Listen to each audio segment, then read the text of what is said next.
PCC साबिक chief we हरमत Rao ने अदालत की जानिब से अम्बेडकर का मुजस्सिमा उनके हवाले करने का हुक्म जारी करने पर मसरत का इज़हार किया है।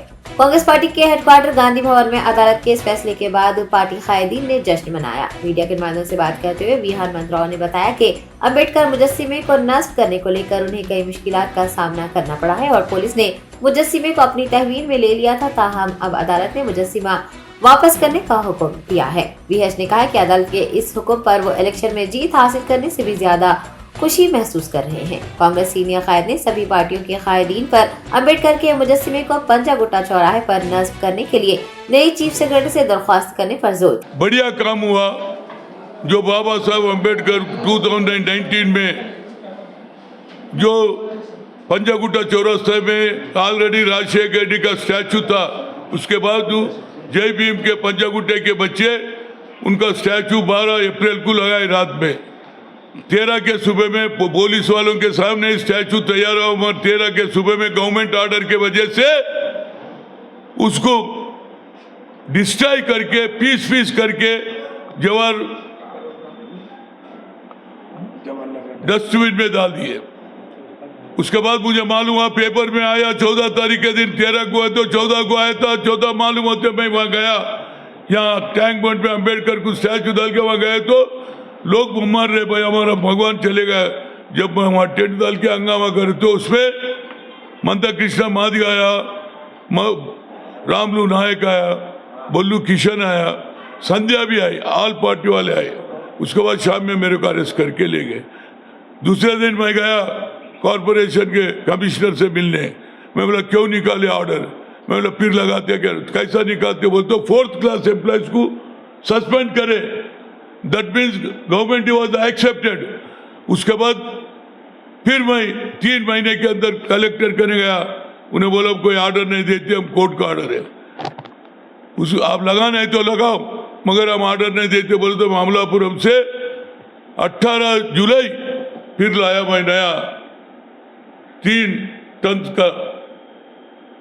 टन्स का बड़ा एकदम गन मेटल का लाया, तो उसको भी चोरी करके लिफ्ट करके मेरा स्टैचू ले गए। उसके बाद मैं कंटिन्यूस अब तक 7 राउंड टेबल कॉन्फ्रेंस लगाया, कुछ नहीं हुआ। उसके बाद सीएस को मिला, कुछ नहीं हुआ। आकर भट्टी विक्रम असेंबली में बात करा, कुछ नहीं हुआ। हर बार हम बोलते गए, इवन मैं आमरण निधि दीक्षा भी करा।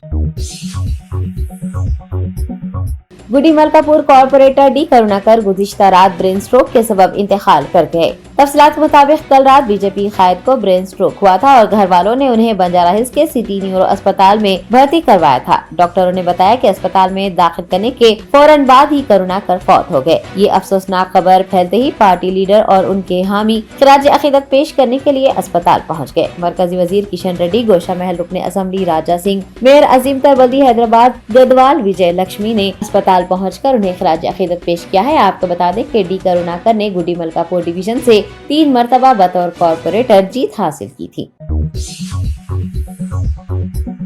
बीजेपी तेलंगाना के उमूर इंचार्ज तरुण चुग ने वाज़ेह किया है कि तेलंगाना में टीडीपी के साथ कोई इत्तेहाद नहीं किया जाएगा। रियासत में आइंदा मुनक़िद होने वाले असम्बली इंतखाबात के पेश नजर तेलुगु देशम पार्टी अपने इस्तेहकाम के लिए दीगर जमातों के साथ इत्तेहाद करने का मुतालबा कर रही है और बीजेपी की जानिब से टीडीपी के साथ इत्तेहाद से मुताल्लिक़ खबरें भी गिश्त कर रही थी, जिस पर रद्द अमल जाहिर करते हुए तरुण चुग ने इन इतलात को मुस्तरद कर दिया है। बीजेपी उमूर इंचार्ज ने कहा है कि बीजेपी में बीआरएस को शिकस्त देने की सलाहियत है और टीडीपी के साथ किसी तरह का इत्तेहाद नहीं किया जाएगा। उन्होंने मीडिया को अफवाहें फैलाने से गुरेज करने का मशवरा। शेर हैदराबाद की उस्मानिया यूनिवर्सिटी आर्ट्स कॉलेज में एमपीडी के तलबा ने एहतजाज दर्ज करवाया। एमपीडी तलबा के लिए डबल पीजी रूल शामिल करने के तरीक़ेकार को गैर दुरुस्त करार देते हुए एहतजाजी तलबा ने हुकूमत से इस मामले में पहल करने का मुतालबा किया है। तेलंगाना विद्यार्थी परिषद स्टेट जॉइंट सेक्रेटरी नागराजू ने जूनियर लेक्चरर व फिजिकल एजुकेशन डायरेक्टर के साथ एमपीडी सिंगल पीजी का एलामिया जारी करने की मांग की है। ఉస్మానియా యూనివర్సిటీలో 2020లో ఎంపీడీ అయిపోయింది నాది। మేము ఇప్పుడు జేఎల్ కు ఫిజికల్ డైరెక్టర్ జేఎల్ కు ప్రిపేర్ అవుతున్నాం। మేము ఇప్పుడు నోటిఫికేషన్ జేఎల్ కోసమే మేము ఒక 2 సంవత్సరాల నుంచి జేఎల్ కే ప్రిపేర్ అవుతున్నాం। అయితే ఈ రోజు మన ఇంటర్మీడియట్ త్రూలో టీఎస్పీఎస్సీ ఏమని ఇచ్చిందంటే నోటిఫికేషన్ ఓన్లీ డబుల్ పీజీ ఉన్న వ్యక్తులే అర్హులు, సింగిల్ పీజీ ఉన్న వ్యక్తులు అర్హులు కాదు అని ఒక నోటిఫికేషన్ ఇవ్వడం జరిగింది. ఇది చాలా మాకు అన్యాయం జరుగుతుంది. దీన్ని ఎక్కడ కూడా అదర్ పీజీ వాళ్ళు ఎంఎస్సీ ఎంకామ్ ఎంఏ వాళ్ళకి లేని రూల్స్ మాకెందుకున్నాయి అని మేము నవీన్ మిట్టల్ గారిని అడిగితే ఆయన మీరు చెప్పింది మేము వినాం, మా సర్వీస్ రూల్స్ మాకుంటాయి, ఎన్సీఆర్టీ రూల్స్ కూడా మేము పాటించాం, మీరు చెప్పేది లేదు అంతే. ఆయన నవీన్ మిట్టల్ కూడా ఒక నియంత లెక్క, లేకపోతే మీరు మాట్లాడేది లేదు అన్నట్టు మమ్మల్ని అక్కడ మమ్మల్ని అసలు మాట్లాడేది జరగలేదు. మా డిమాండ్ ఒకటే అండి, ఇప్పుడు అదర్ పీజీ వాళ్ళు సింగిల్ పీజీ తోటి ఎలా జేఎల్పీడీకి అర్హులు అవుతున్నారో మాకు కూడా సింగిల్ పీజీ తోటి ఎంపీడీ తోటి మామూలు అర్హత కల్పించాలని మేము కోరుతున్నాము. ఇంకో విషయం ఏంటంటే ఇప్పుడు సింగిల్ పీజీ ఉన్న వాళ్ళు ఓన్లీ పీజీ చేస్తే సరిపోతుంది. ఇప్పుడు మాది ఎట్టుందంటే మేము డిగ్రీ 3 సంవత్సరాలు చేయాలి, బీపీడీ 2 సంవత్సరాలు చేయాలి, ఎంపీడీ 2 సంవత్సరాలు, మొత్తం 7 సంవత్సరాలు అవుతుంది. మామూలుగా వేరే మా అదర్ పీజీ వాళ్ళు 5 సంవత్సరాలు చేస్తే సరిపోతుంది. వాళ్ళకి 5 సంవత్సరాలు, మేము 7 సంవత్సరాలు చదివినా గానీ మాకు ఇంకో 2 సంవత్సరాలు ఎక్స్ట్రా 9 సంవత్సరాలు చదివితే కానీ మీరు అర్హులు అన్నట్టు. ఇది दिल्ली पब्लिक स्कूल नाचारम की जानिब से नेशनल यूथ डे के मौके पर यतीम बच्चों में किताबें, जरूरी अशिया और घरेलू सामान तकसीम किया गया। हर साल की तरह इस साल भी दिल्ली पब्लिक स्कूल ने दी जॉय ऑफ गिविंग प्रोग्राम मुनाकिद किया, जिसमें स्कूली तलबा की कसी तादाद ने हिस्सा लेते हुए जरूरतमंद अफराद बिलखसूस यतीम बच्चों में किताबें, जरूरत का साजो सामान तकसीम किया। DPS की जानिब से तलबा में एक दूसरे के लिए हमदर्दी और जरूरतमंद की मदद का जज्बा उभारने के लिए हर साल ये प्रोग्राम मुनक़िद होता है। स्कूल के CEO यशस्वी ने कहा है कि तलबा को तालीम के साथ साथ खेल कूद के मैदान और अखलाकियात सिखाने के लिए मुख्तलिफ प्रोग्राम मुनक़िद किए जाते हैं। कुल हिंद मजलिस इत्तेहादुल मुस्लिमीन के हैदराबाद रुकन पार्लिमान बैरिस्टर असदुद्दीन ओवैसी ने RSS सरबराह मोहन भागवत के हाल ही में दिए गए एक बयान पर शदीद नुक्ताचीनी की है। मोहन भागवत की जानिब से एक इंटरव्यू में हिंदुओं को गुज़िश्ता 1000 साल से हालत जंग में रहने की बात कही गई है, जिस पर सरबराह AIMIM ने अपने शदीद रद्द-ए-अमल का इजहार किया है और कहा है कि मोहन भागवत के इस बयान के बाद किसी भी TV चैनल ने डिबेट नहीं किया। उन्होंने पूछा है कि हिंदुस्तान की आज़ादी के 75 साल गुजर जाने और 8 बरस से RSS के सेवक मुल्क के वजीर आजम के ओहदे पर फायज होने के बाद मोहन भागवत किस जंग की बात कर रहे हैं। असद ओवैसी का कहना है कि मोहन भागवत ने आइंदा मुनक़िद होने वाले पार्लिमानी इंतखाबात की तैयारी के लिए इस तरह की बातें कही हैं और इसके लिए उन्होंने मुसलमानों को निशाना बनाया है। मुल्क को आजाद होकर 75 साल हो गए। मोहन भागवत साहब, आप कौन से 1000 साल की जंग की बात कर रहे? 1950 में बाबा साहिब अंबेडकर ने इस मुल्क को आईन दिया, संविधान, कॉन्स्टिट्यूशन दिया।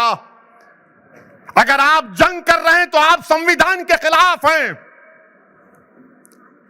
ये जमहूरी मुल्क में अगर कोई जंग करेगा तो जमहूरियत क्या करेगी बताओ? फिर कौन सी जंग लड़े आप बताओ? अरे अंग्रेजों की 200 साल की लड़ाई में तो आप कहीं नजर नहीं आए।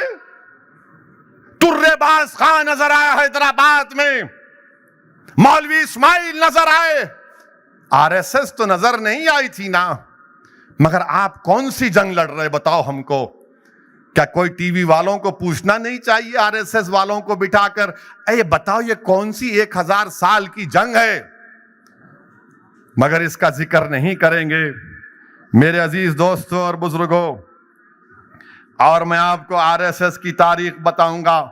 अभी हमारे जैन लोग एहतजाज कर रहे हैं कि उनके मजहबी मुकामात जो झारखंड में है उसको टूरिज्म से निकाला जाए, वहां पर गंदगी हो रही है, हम उसकी तायीद करते हैं। तो गोलवालकर RSS के बहुत बड़े सरसंघचालक थे, करीब 35-40 साल RSS के सरबराह थे। उन्होंने ऑर्गेनाइजर मैगजीन 10 जून 1963 में हमारे जैन और बुद्धिस्ट भाइयों के बारे में क्या कहा? अंग्रेजी में कहा कि so far as Jains and Buddhists are concerned, they have never made any contribution to the soil and political thought as such. Rachakonda police commissionerate में एक चेन स्नैचर ने बुजुर्ग खातून को निशाना बनाते हुए उसके गले से 2 तोला सोने की चैन छीन कर राह फरार इख्तियार की। रचाकोंडा और हैदराबाद पुलिस हदूद में सिलसिलावार चेन स्नैचिंग की वारदातों को गुजरे हुए महज 5 ही दिन हुए हैं कि रचाकोंडा पुलिस कमिश्नरेट के LB नगर इलाके में एक और चैन छीनने की वारदात पेश आई है। जराए ने बताया कि बेरामलगुड़ा की रहने वाली 50 साल बाबा काकतिया कॉलोनी पहुंची थी कि नामालूम शख्स ने पीछे से आकर उसके गले से 2 तोला वजनी सोने की चैन छीन ली और राह फरार इख्तियार की। चेन स्नैचिंग की ये वारदात वहां मौजूद एक सीसीटीवी कैमरे में कैद हो गई है। मुतासिरा खातून की शिकायत पर एलबी नगर पुलिस ने मुकदमा दर्ज किया है और मुलजिम की तलाश में मसरूफ हो चुकी है।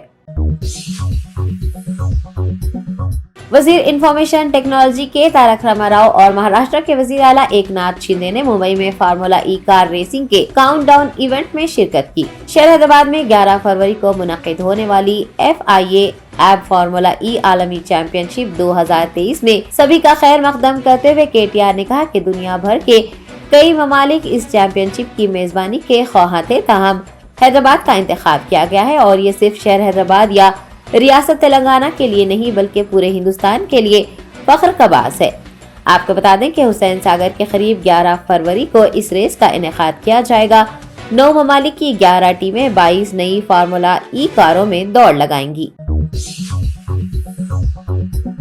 तालिबान ने अफगानिस्तान में अपनी पहली मुल्की साख्ता सुपर कार माडा 9 की नकाब कुशाई की है। जराए ने बताया कि इस सुपर कार को तैयार करने में 5 साल से भी ज्यादा का अरसा लगा है और ये कार अभी प्रोटोटाइप मरहले में है। एनटॉप और काबुल के अफगानिस्तान टेक्निकल वोकेशनल इंस्टीट्यूट के कम से कम 30 इंजीनियर्स की टीम ने इस कार को तैयार किया है।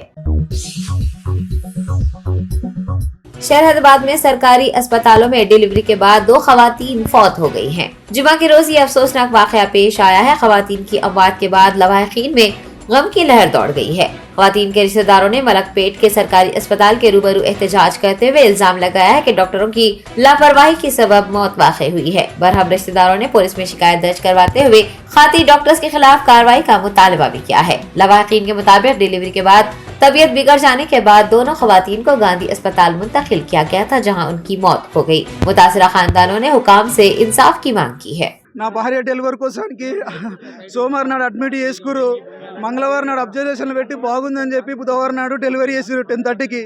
10:30కి వేసి 2:30కి ఏమో షివరింగ్ వచ్చినా ఎవరు పట్టించుకోలేదు. 1.5 అవర్కి నా బేబీని నాకు చూపించలేదు, నా భార్యను పక్కకెట్టిరు, నాకు చూపించలేదు. ఆ రోజు నైట్ స్టే బాగుందని చెప్పి నెక్స్ట్ డే థర్స్డే రోజు 12 గంటలకు ఫోన్ చేసి షుగర్ వస్తుందని, ఇబ్బంది అవుతుందని, పల్స్ రేట్లు పడిపోయినాయి, హార్ట్ బీట్ ఎక్కువ అవుతుందని అంటే ఏమైంది మేడం దండం పెడతాను మేడం దగ్గరికి వెళ్ళి నన్ను ప్రైవేట్ హాస్పిటల్ కన్నా పంపించండి మేడం అని నన్ను అడిగినా కానీ మేడం నా చిన్న బేబీని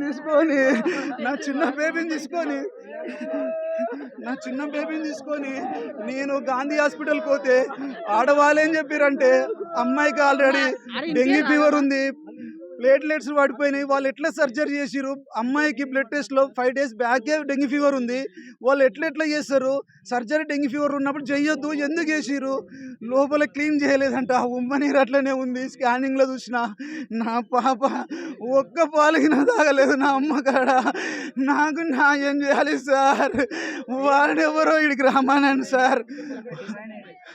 నా డిమాండ్ వాళ్ళు ఎవరైతే సర్జరీ చేసిరో వాళ్ళు వచ్చి నా ముంగల్కి వచ్చి నా బిడ్డను పట్టుకొని తప్పైందని అనాలి సార్. నా డిమాండ్ ఇదే సార్, వాళ్ళు నాకు కావాల్సిందే. ఎందుకంటే నా బిడ్డను ఆడ అడ్మిట్ చేసుకోలే, ఈడ అవుట్ ఎట్లా చేసిరు, ఇంతవరకు చెకప్లు లేవు, నా బేబీకి పాలు లేవు, నేను ఏం చేయాలి, నాకు 1.5 year ఆల్రెడీ బేబీ ఉంది, అమ్మాయి అని అడుగుతుంది, నాకు ఏం చెప్పాలి, పాలు తాగుతుంది, నాకు న్యాయం చేయండి సార్. ఆ సర్జరీ ఎవరైతే చేసిరో ఆ డాక్టర్స్ అయితే రావాలి, నాకు చెప్పాలి. వాళ్ళది ఎవరిదైతే అట్లా చేసిరో అర్జెంటుగా లైసెన్స్ రద్దు చేయాలి సార్. ఇలాంటి వాళ్ళు ఉండడం వల్ల నిన్న ఒక్కటే రోజు 2 ఇన్సిడెంట్లు జరిగాయి సార్. నా కళ్ళ ముంగల నా మిస్సెస్ ఎట్లా చనిపోయిందో సేమ్ ఇంకో అవతరం చనిపోయింది. పాప నిన్న 2 అయినాయి సార్. ఒక్కటే డేలో 2 ఇన్సిడెంట్లు అయినాయి. ఎవరైతే पलकनुमा पुलिस हुदूद में ऑपरेशन चबूतरा और गाड़ियों की तलाशी मुहिम चलाई गई है। चंद्रानगुट्टा सर्कल इंस्पेक्टर देविंदर और SI हरीश की जेरे निगरानी अमले ने तीगलकुंटा चौराहे पर गाड़ियों की तलाशी लेते हुए दस्तावेजात की जांच की। इस दौरान पुलिस ने सड़कों पर बिना मकसद घूमने वाले अफराद को भी तहवील में लिया। बादशाह जानिब से इन अफराद की काउंसलिंग की गई। हैदराबाद नारकोटिक इन्फोर्समेंट विंग के अहदेदारों और पंजागुट्टा पुलिस ने मंशियात की नक्ल हवल करने वाले 4 अफराद को हिरासत में ले लिया। पंजागुट्टा पुलिस हुदूद के अहमद कमर्शियल कॉम्प्लेक्स में साइकोट्रॉपिक मादा यानी अल्प्राजोलम रखने पर इन अफराद की गिरफ्तारी अमल में आई है। आपको बता दें कि अल्प्राजोलम दिमाग में असबी खलियों की सरगर्मियों को मुतासिर करता है। मुलजिमीन के कब्जे से 1 किलो अल्प्राजोलम और 5 मोबाइल फोन बरामद किए गए हैं और इन अशिया की मालियत 10 लाख रुपए बताई गई है। शहरबाद पुलिस ने नौजवानों से मंशियात का आदी न होने और वालिदैन से अपने बच्चों की सरगर्मियों पर नजर रखने की पुरजोर अपील की है। शहरियान से समाज दुश्मन सरगर्मियों को रोकने और मंशियात से पाक शहर बनाने के लिए पुलिस का ताउन करने की भी अपील की गई है। मरकज की सरकार की जानिब से रियासत तेलंगाना के साथ इम्तियाजी सुलूक बरतने पर बीआरएस पार्टी की खवातीन, कायदीन और कारकुनान ने एहतजाज दर्ज करवाया। एलबी नगर रुकन असम्बली सुधीर रेड्डी और उनकी अहलिया ने इस एहतजाज में हिस्सा लिया है। संक्रांति त्यौहार के मौके पर खवातीन ने एहतजाज मुनज़्ज़म किया और तेलंगाना में कंपनियों और सनतों के क़याम और फंड्स को रोकने पर मोदी हुकूमत पर शदीद तनकीदें की। खवातीन ने पकवान गैस के सिलेंडर में इजाफे के खिलाफ नाराजगी जाहिर करते हुए लकड़ी के चूल्हे पर पकवान किया और बतौर एहतजाज पतंगबाजी भी की। ఎల్బీ నగర్ మహిళలందరూ కూడా వినూత్నమైన నిరసన కార్యక్రమానికి శ్రీకారం చుట్టిండ్రు.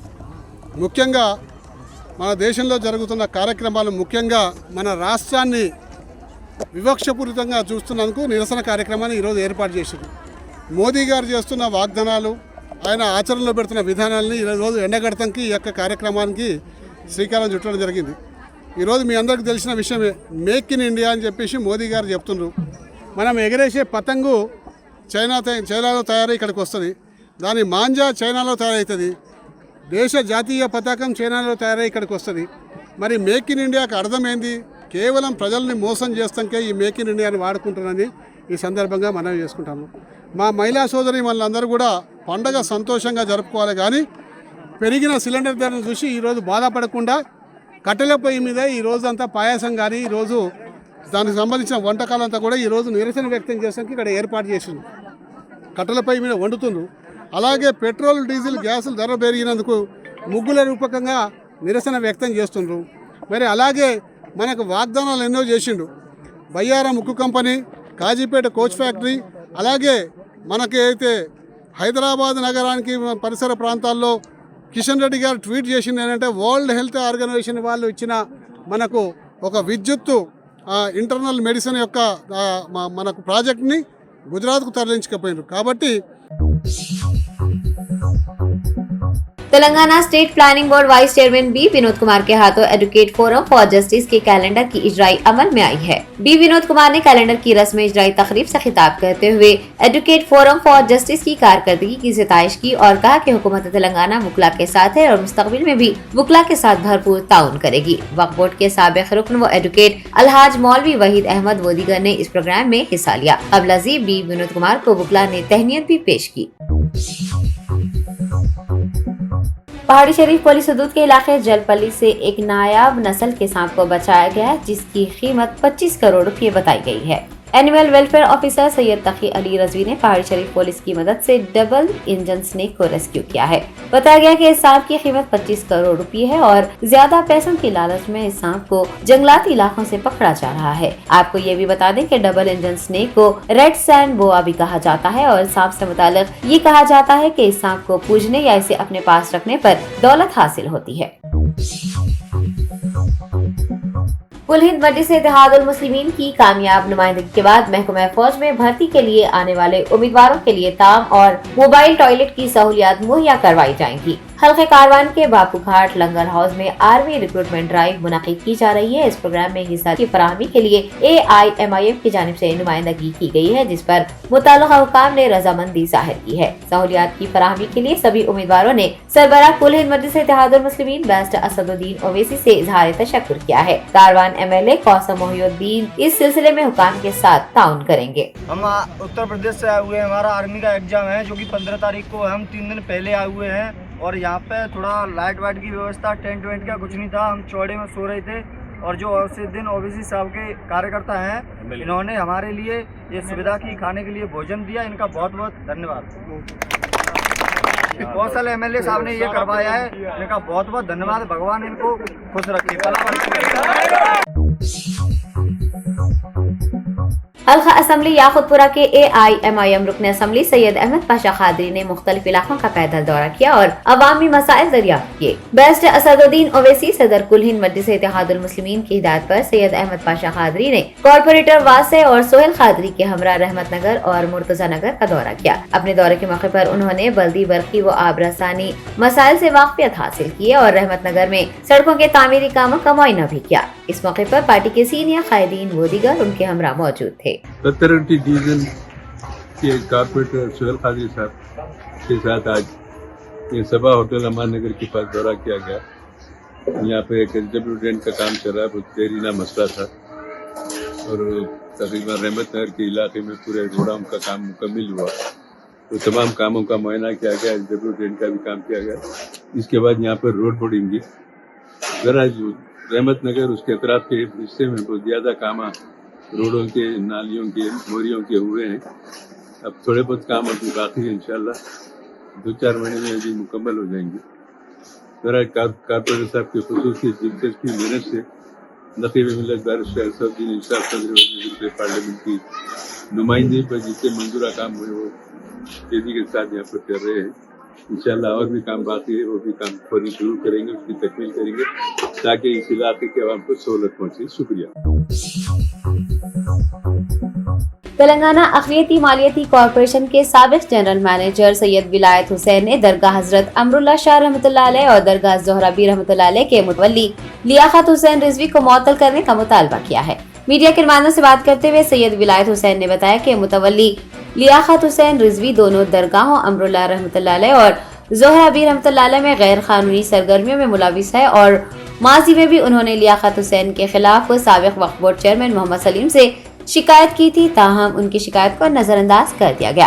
विलायत हुसैन ने मौजूदा चेयरमैन मोहम्मद मसीउल्लाह खान की जानिब से मुस्बित रद्द-ए-अमल जाहिर करते हुए उनकी शिकायत का नोट लेने और इस सिलसिले में इक़दामात करने पर मसरत का इजहार किया है। साबिक़ जनरल मैनेजर ने मौजूदा मुतवल्ली को मुअत्तल कर देने और नई तौलियत कमेटी कायम करने का भी मुतालबा किया। नहीं साहब, मैं 2019 से आ रहा हूँ यहाँ पे। इस बात से आ रहा हूँ कि मेरा जो भतीजा है उन्हें इलीगल मुतवल्ली है, तो उन्हें मुतवल्ली अपने आप को सेल्फ डिक्लेयर मुतवल्ली कर रहा और उसके बहुत सारे इरेगुलरिटीज़ है।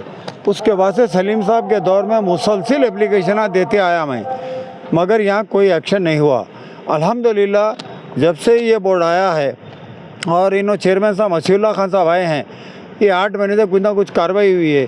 पहले साबिर साहब को भिजाया गया यहाँ से इंस्पेक्शन के लिए, साबिर साहब आके हैंकी फेंकी रिपोर्ट दे दिए। उसके बाद में मैं आके फिर मसीउल्लाह खान साहब से रिक्वेस्ट किया चेयरमैन साहब से, चेयरमैन साहब ये देखिए आप ये गलत रिपोर्ट सबमिट करें उन्होंने। तो मसीउल्लाह खान साहब क्या करें, अखिल साहब AS साहब को, शुजात साहब सर्वेयर को और सुभान साहब को, साबिर साहब को, चारों को भिजाने के बाद उन्होंने रिटर्न स्टेटमेंट ना लिए। उन्होंने रिटर्न स्टेटमेंट में यह आया कि किराएदारों से किराया लेके इन्होंने रसीदां तक नहीं दिए मुतवल्ली। वैसे इनके कई इरेगुलरिटीज़ हैं इनके, उसमें ये उसके बाद में मसीउल्लाह खान साहब इमीडिएट एक्शन में आके उनको मेमो इशू कराए। 15 सितंबर 2022 को उनको मेमो इशू हुआ। उन्होंने 30 सितंबर को उसकी रिप्लाई दिए। आज तक एक्शन नहीं हुआ और वो एक्शन इस वजह से नहीं हुआ कि हमारे CO साहब नहीं रहने की वजह से नहीं हुआ। शायद मैं समझता हूँ रेगुलर CO आ गए तो इनके ऊपर एक्शन लेंगे। और मैं मसीउल्लाह खान साहब का, बोर्ड मेंबर्स का शुक्रिया अदा करता हूँ कि ऐसे जो बदअखलाक और बदकिरदार मुतवल्लियाँ हैं इनके ऊपर सख्त से सख्त कार्रवाई की जाए और इनको सस्पेंड किया जाए। एक लेडी की वो आप लोगों के खानदान की मुरीदी बता रहे हैं? नहीं, मेरे से तो कोई वक्फियत नहीं है उनकी, इन्हों बता सकते हैं। वालिद साहब की मुरीद है लेडी वो, बट जैसे उससे हम लोग की इरेगुलरिटीज है और काफ़ी लोगों के शिकायतें हैं। इसकी वजह से हम लोग जैसे इनकी मुतवल्ली जो भी है वो लीगल है इलीगल है व्हाटएवर, उसको हम कैंसिलेशन के लिए डाले हुए है और हमारी फैमिली की कमेटी बनाने के लिए हम लोग दरख्वास्त दिए हुए हैं। इसी वजह से क्योंकि इनके काफ़ी ये लेडी का नहीं है, ऐसे काफ़ी शिकायतें हैं और काफ़ी मतलब ख़ानदान का नाम ख़राब कर चुके हैं इन्हों और पूरे मशाइखिन बरादरी का नाम ख़राब कर रहे हैं। इससे क्या हो रहा है, बहुत बड़ा इफेक्ट पूरे मशाइखिन बरादरी पे हो रहा है कि जो अब कल भी दरगाह शरीफ में भी वहाँ पर छोटी दरगाह शरीफ में इलीगल इलेक्ट्रिसिटी उन्होंने इस्तेमाल कर रहे थे काफ़ी दिन से ज़ोहराबी साहिबा दरगाह में। उसकी वजह से वहाँ के AE साहब आके जैसे इंस्पेक्शन करके इलेक्ट्रिसिटी कट करे, वहाँ के ज़ायरीन को तकलीफ हुई। ऐसे काफ़ी चीज़ें उन्होंने डे बाय डे उन्होंने इतना जलील कर दे रहे ख़ानदान को जिसका हम लोग मतलब जवाब नहीं दे सकते। Germanten super speciality hospital, doctor Mir Jawad Zar Khan, senior experienced orthopaedic surgeon, bone fracture, joint replacement, hip replacement और स्पाइन सर्जरी कामयाबी से अंजाम दे रहे हैं। इसके अलावा neuro surgery, cardiology, gynaecology, dental, general medicine, dialysis और फिजियोथेरेपी जैसे शोबाजात में इंतहाई कामयाबी के साथ वाजबी फीस में इलाज किया जा रहा है। शेयरिंग और प्राइवेट रूम्स, अस्पताल में 24 घंटे MRI, CT scan, 2D digital x-ray, ultrasound, operation theatre, ICU और लैब की सहूलत दस्तयाब है। आपकी उम्मीदों के ऐन मुताबिक Germanton super speciality hospital, pillar number 150, Attapur, Hyderabad.